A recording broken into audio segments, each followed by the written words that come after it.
दोस्तों नमस्कार। स्वतंत्रता दिवस पर हार्दिक शुभकामनाएं, बहुत बहुत बधाई।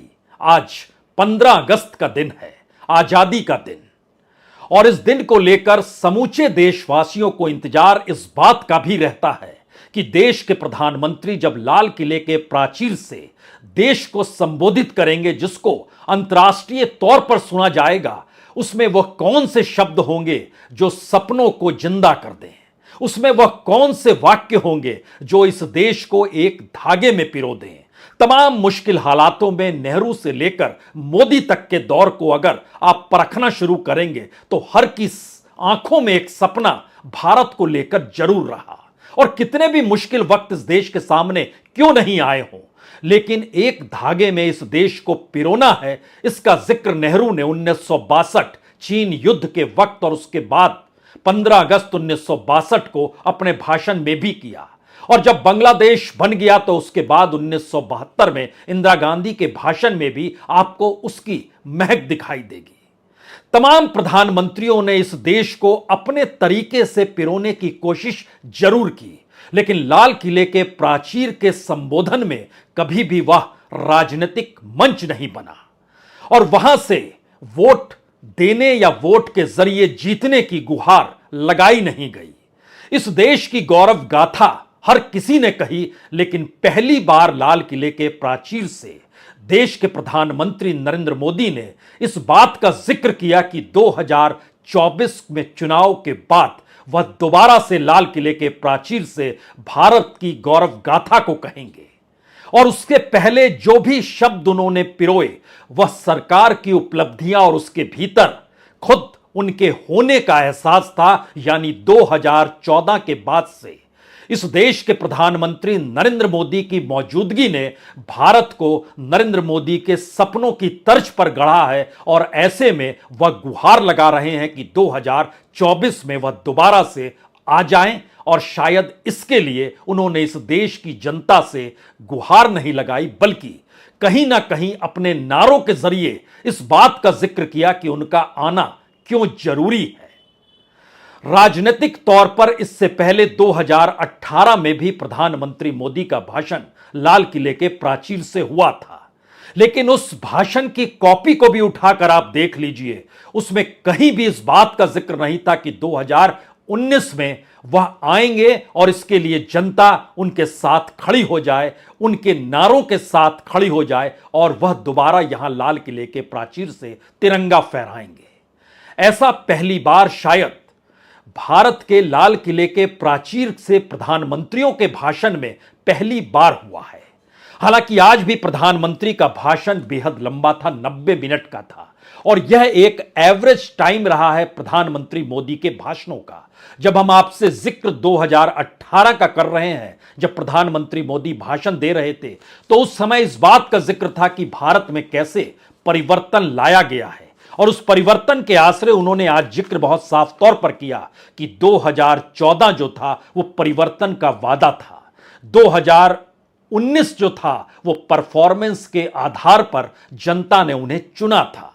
लेकिन अब 2023 में पहले ही इस बात का जिक्र करना कि दरअसल सफलता की गौरव गाथा को कहने का वक्त आ गया है, जो 2024 में वह कहेंगे, क्योंकि वह जो करते हैं, जो सोचते हैं, जो कर रहे हैं, जो किया गया है और जो आने वाले वक्त में करेंगे, वह 2047 में एक विकसित भारत का सपना उनकी आंखों में रेंग रहा है।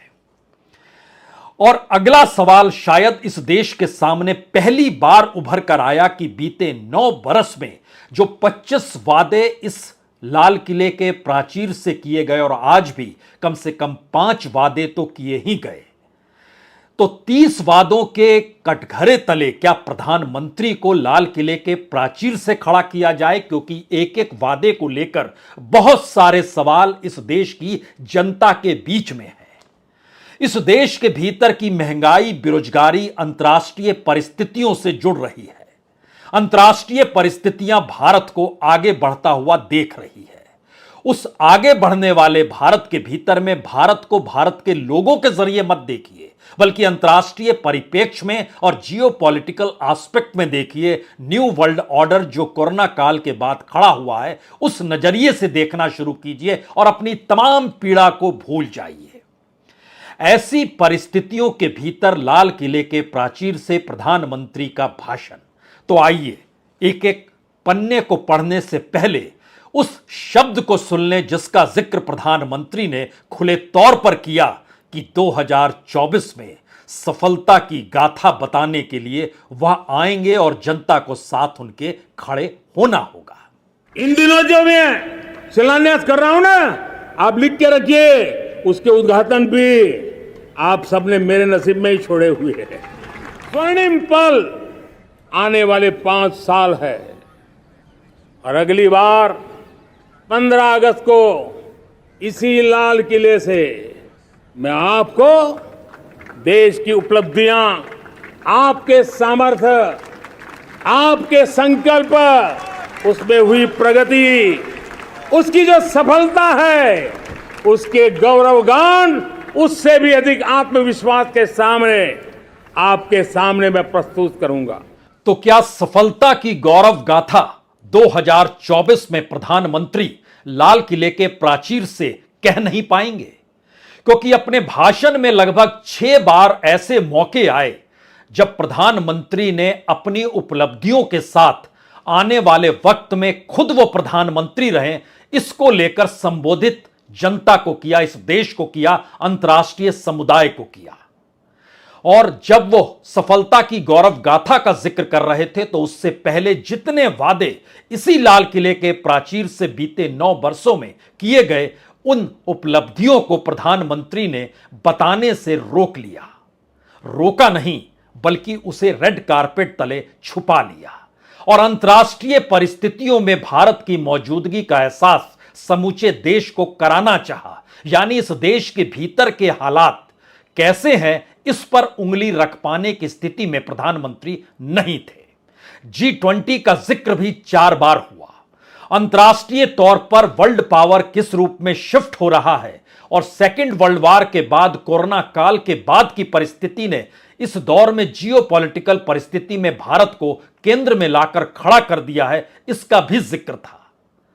लेकिन बतौर प्रधानमंत्री इस देश के भीतर में इसी लाल किले के प्राचीर से जितने वादे जिस रूप में किए गए, उनकी स्थिति क्या है, अगर एक एक लाइन भी उस पर सुनिएगा तो आप हैरत में आ जाइएगा कि यह एहसास क्या बीजेपी के भीतर भी समा चुका है कि 2024 में वापसी नहीं होगी। तो बीजेपी के नेता और बीजेपी के कार्यकर्ताओं में अलख जगाने के लिए प्रधानमंत्री मोदी ने राजनीतिक तौर पर लाल किले के प्राचीर से अपने भाषण को तब्दील कर दिया। क्योंकि एक के बाद एक उपलब्धियों को परखने से पहले हमें लगता है उन पन्नों पर जाइए जहां पर 25 घोषणाएं बीते 9 बरस में की गई और इस बार भी 5 घोषणाएं कर दी गई।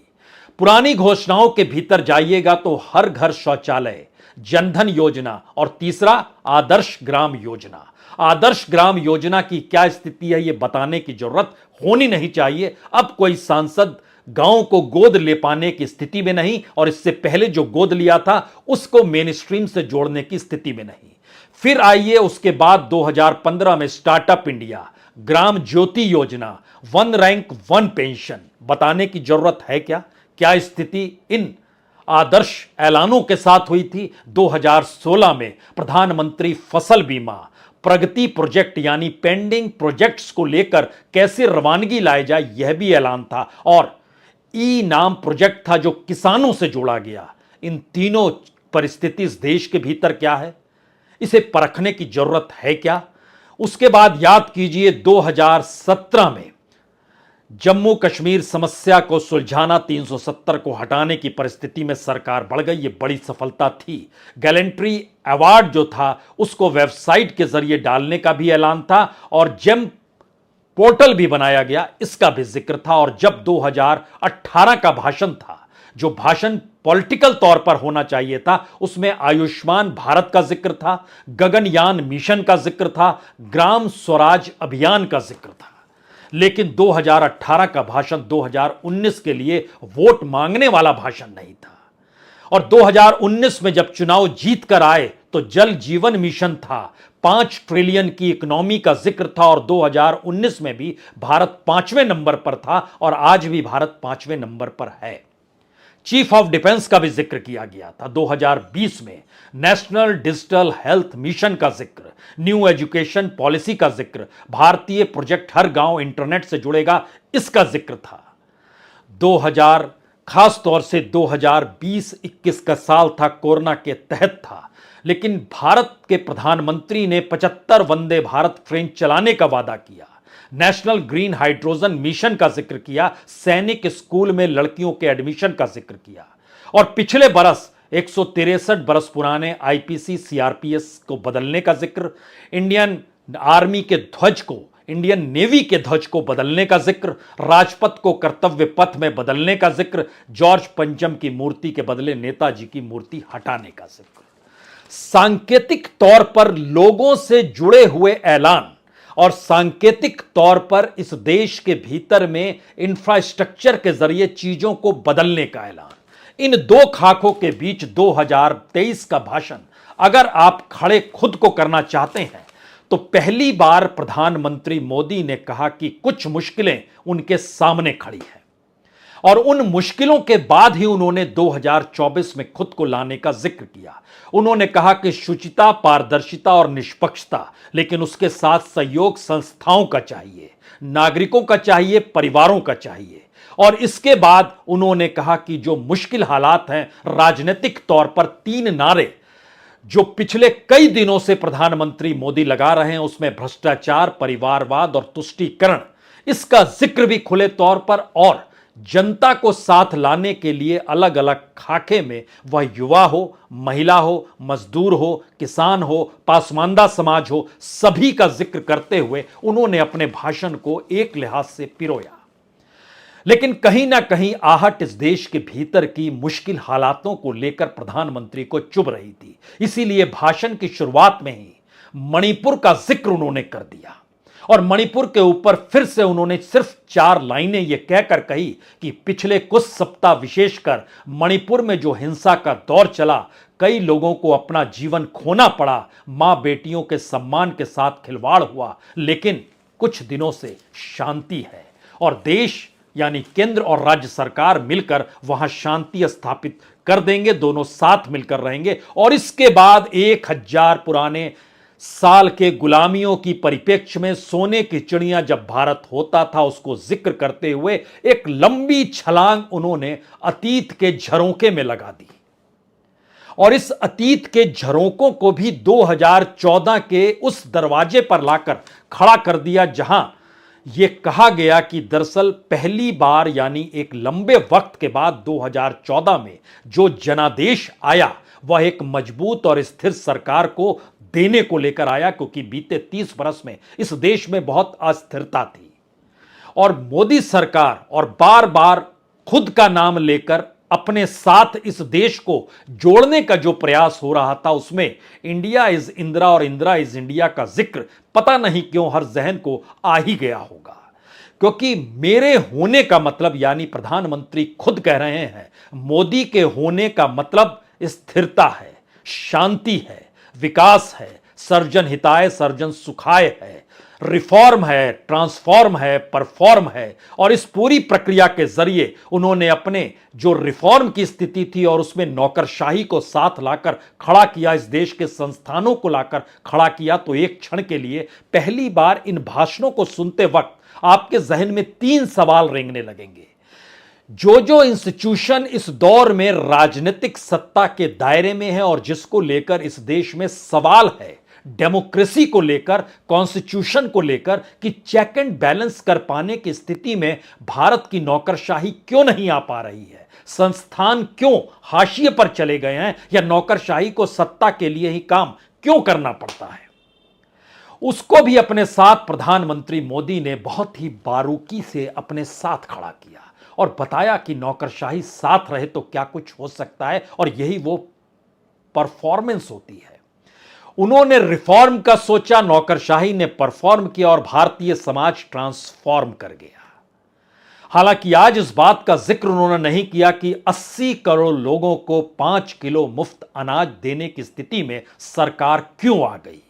इस बात का जिक्र नहीं किया कि लोगों की जो आय है वो इस दौर में कम क्यों हो गई। कम से कम इस देश के 80-90 करोड़ लोगों की आय कम हो गई है। इस देश के भीतर में मजदूरों की जो तादाद थी उनके लिए रोजगार नहीं बचा है, इसका जिक्र नहीं किया। लेकिन सरकार की उपलब्धियों के खांचे तले जब उन्होंने रखना शुरू किया तो बताया कि दरअसल हमारी तिजोरी से खजाना भरा पड़ा है और उस खजाने के जरिए पहली बार राज्य सरकारों को 100 लाख करोड़ तक दिया जा रहा है, जो कि 2024 में सिर्फ 30 लाख करोड़ दिया जाता था। 16 राज्य ऐसे हैं जो केंद्र से अभी भी पूरा पैसा ना मिल पाने की वजह से गुहार लगा रहे हैं और 18 राज्य ऐसे हैं जिनको रिजर्व बैंक से लोन लेना पड़ रहा है, उसमें बीजेपी शासित राज्य भी हैं।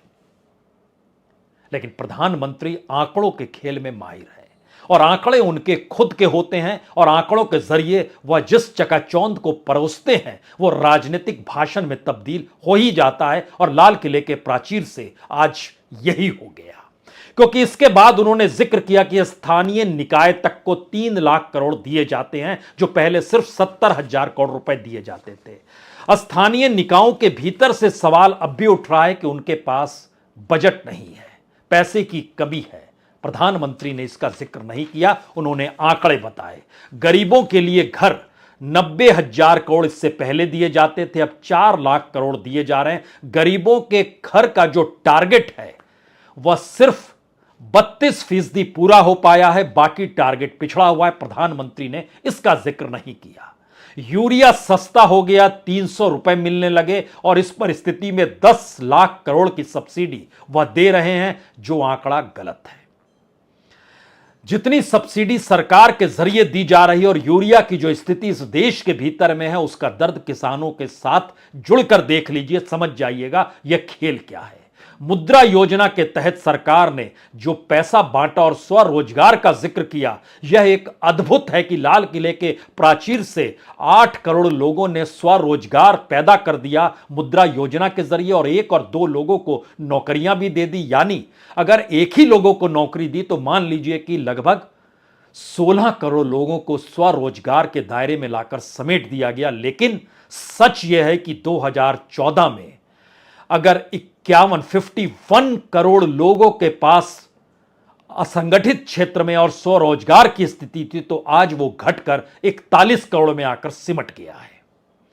यानी रोजगार कम है, असंगठित क्षेत्र तक में रोजगार कम है, तो स्वरोजगार की परिस्थिति कितनी नाजुक होगी ये बताने की जरूरत नहीं। हालांकि उन्होंने जिक्र एमएसएमई का भी किया कि 3.5 लाख करोड़ दिया, जबकि इस दौर में लगभग 13,000 से ज्यादा एमएसएमई बंद हो चुके हैं। प्रधानमंत्री ने इसका जिक्र नहीं किया। यानी जिस जिस क्षेत्र में जो लोग काम कर रहे होंगे उनके भीतर एक सवाल होगा कि ये हमारी उपलब्धियों को परोसते तो हैं, लेकिन उस उपलब्धियों के पीछे का जो दर्द है उसको बताने से चूक क्यों जाते हैं और हर बात एक तमगा हमारी छाती पर यह कहकर गाड़ देते हैं कि मोदी है ना। यह है राजनीतिक भाषण की एक तस्वीर। 1 रैंक 1 पेंशन, इसको लेकर आवाज जो है, इस देश में पुरानी पेंशन को लेकर जो आवाज है उसका जिक्र नहीं करके आंकड़ों का जिक्र कि 70,000 करोड़ रुपया कहां दिया, 2 लाख करोड़ रुपया कहां दिया और हर क्षेत्र में पहले पैसा नहीं दिया जा रहा था, अब बाखूबी पैसा दिया जा रहा है। और बोलते बोलते वो कह भी गए कि 13.5 करोड़ लोगों को गरीबी से उन्होंने उबार लिया है। जबकि सच यह है इस देश के भीतर का कि लगभग 30 करोड़ लोग और गरीब हो गए हैं। इस देश का जो मिडिल क्लास था वो लोअर मिडिल क्लास में आ गया है और सरकार के पास इसके आंकड़े ना हो ऐसा नहीं है। पेंशन का पैसा निकाल कर जीने वालों की तादाद इस देश में तकरीबन 1.5 करोड़ लोगों की हो चली है।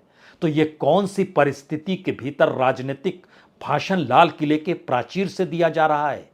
अब इसके भीतर और झांकिएगा तो हमें लगता है कि जो वेलफेयर योजनाओं का जिक्र सरकार की तरफ से हो रहा है उसमें एक नया ऐलान विश्वकर्मा योजना की शुरुआत का सरकार ने आज ऐलान किया कि 15,000 करोड़ रुपए उस पर लाएंगे और उसके दायरे में राजमिस्त्री भी आएगा, जो बाल काटने वाला है वह भी आएगा, जो कपड़ों को धोता है धोबी वह भी आएगा। यानी हर तरीके से सबको जोड़ा जाएगा। लेकिन इससे पहले जो रेहड़ी वालों से लेकर सबको जोड़ा गया है, उनकी माली हालत क्या है और उनके ऊपर जो खर्च किया जा रहा है, जो सरकार बताती है, क्या उससे उनके जीवन में सुधार आया है या वह भी 5 किलो अनाज के दायरे में आकर उनकी जिंदगी सिमट गई है।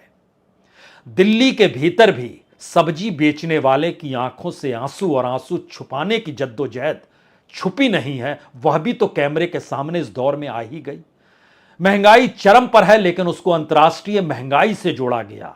बेरोजगारी को लेकर और सप्लाई चेन को लेकर अंतर्राष्ट्रीय तौर पर जोड़कर इस बात का जिक्र हुआ कि दरअसल हम महंगाई भी इस दौर में आयात कर रहे हैं। जहां जहां देश के भीतर की परिस्थितियों को छूने की जरूरत थी, लोगों के मर्म के साथ जुड़ने की जरूरत थी, जहां उनके सरोकार नजर आने चाहिए थे, वहां वहां अंतर्राष्ट्रीय मंच पर भारत की उपलब्धियों का ढिंडोरा पीटने से प्रधानमंत्री नहीं चुके। और यह एक ऐसी परिस्थिति है जिसमें आप हकीकत से भागते हैं तो उसके लिए ढाल ऐसे अदृश्य ताकतों का बनाते हैं जो कि मौजूद होता नहीं और दिखाई ना दे, लेकिन उसकी गूंज कहीं सुनाई दे रही हो। इस आधार पे लाल किले के प्राचीर से दिया गया भाषण, हमें लगता है कि आप नेहरू के 17वें भाषण को सुन लीजिए, इंदिरा के 16वें भाषण को सुन लीजिए, मनमोहन सिंह के 10 भाषण को सुन लीजिए, अटल बिहारी वाजपेयी के 6 भाषण को सुन लीजिए, पीवी नरसिम्हा राव और राजीव गांधी के 5-5 भाषणों को सुन लीजिए, लाल बहादुर शास्त्री के 2 भाषणों को सुन लीजिए। आपको ऐसा राजनीतिक भाषण नहीं सुनाई देगा जहां पर राजनीतिक नारों का खुला ऐलान हो, जनता से अपने वोट ना मांगने की दिशा के साथ अपने साथ खड़े होने का ऐलान हो, और परिवारजनों के शब्द के साथ इस एहसास को जगाने की कोशिश हो कि अगर हम नहीं होंगे तो दोबारा वो परिस्थिति आ जाएगी जिस परिस्थिति से 2014 में इस देश को आप ही ने निकाला था बहुमत देकर। एक ऐसी लकीर लाल किले के प्राचीर से क्या वाकई खींची जा सकती है जो कि किसी राजनीतिक भाषण में तब्दील किसी प्रधानमंत्री को कर दे? हो चुका है, यह परिस्थिति आ चुकी है। शायद इसीलिए इस देश के भीतर में जो नल से जल या पानी का सवाल था, उसके पीछे विश्व बैंक का पैसा और वर्ल्ड बैंक की इच्छा और IMF का पूरा प्रोजेक्ट है। भारत के भीतर ग्रामीण सड़कों के लिए जो वर्ल्ड बैंक और IMF की पूरी योजना है, तमाम योजनाएं जो इस दौर में लाई गई, आपको जानकर हैरत होगी कि 72% ऐसी योजनाएं हैं जो वर्ल्ड बैंक और IMF के पैसे पर चल रही है। और इस दौर में हमारा कर्ज यूं ही लगभग 155 लाख करोड़ नहीं पहुंचा है, जिसको लौटाना भी होगा। इस दौर में नहीं तो अगले वक्त में नहीं तो उसके बाद के प्रधानमंत्री में। लेकिन इस परिस्थिति को कौन बताए और क्यों बताए? किसान सम्मान निधि के लिए 2.5 लाख करोड़ का देना, पानी पर 2 लाख करोड़ रुपए खर्च करना, आयुष्मान योजना के लिए 70,000 करोड़ रुपए देना, पशुधन के लिए 15,000 करोड़ रुपए देना, वरिष्ठ नागरिकों को जन औषधि केंद्र के जरिए उनका 20,000 करोड़ रुपए बचा देना। सुनने में सब अच्छा लग सकता है, लेकिन किसी एक वरिष्ठ नागरिक से पूछिए, अब रेलगाड़ी में रियायत है क्या? या उनको जो रियायत पहले होती थी वो मौजूदा वक्त में है क्या?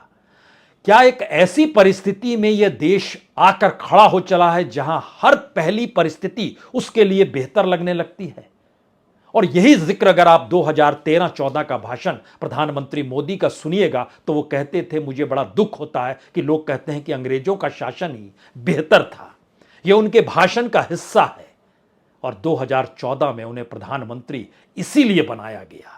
लेकिन परिस्थितियां ऐसी आकर खड़ी हो जाए जिस देश के भीतर में बैंकिंग सिस्टम हो, मेडिकल इंफ्रास्ट्रक्चर हो, एजुकेशन की पूरी कतार हो, इस देश के भीतर में रोजगार पाने की परिस्थितियां हो, हायर एजुकेशन के बाद डिग्रियां हाथ में लेकर करने की चर्चा हो, मिलीनियर और बिलीनियर के सामने बिजनेस का संकट हो, ये सारी परिस्थिति इस दौर में नाजुक क्यों हो गई है? सरकार जवाब नहीं देगी, वह आंकड़ों के जरिए उलझाना चाहेगी और राजनीतिक भाषण तले जिस आखिरी शब्द का वो इंतजार करती है कि यह भारत है, ना थकता है, ना हाफता है, ना हारता है।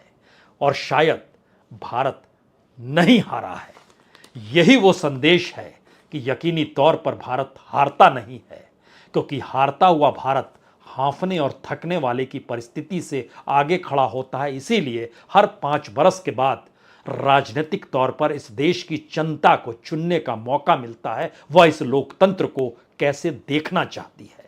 लाल किले के प्राचीर से प्रधानमंत्री की 2024 में आने की गुहार और दावा, दोनों के बीच इस देश की जनता खड़ी है कि 2024 में वह क्या देखना समझना चाहती है, या राजनीतिक तौर पर लाल किले के प्राचीर को भी उस मंच में तब्दील कर दिया जाए जहां पर भाषण चुनाव जीतने का हो, चुनाव जिताने के गुहार का हो और नारों के जरिए इस देश की जनता के वोट को समेटने का हो। तो फिर 15 अगस्त का दिन क्या इसी नाम कर दिया जाए, या गर्व किया जाए आज़ादी के साथ, आज़ादी के संघर्ष और आज़ादी के बाद के उस भारत के सपने का, जिसको लेकर इस देश के हर दिल के भीतर कहीं ना कहीं यह एहसास है कि 15 अगस्त का मतलब और लाल किले के प्राचीर से दिए हुए भाषण का मतलब यह नहीं होता है जो आज हो गया। बहुत बहुत शुक्रिया, बहुत बहुत शुक्रिया और बहुत बहुत एक बार फिर से शुभकामनाएं और बधाई स्वतंत्रता दिवस के मौके की।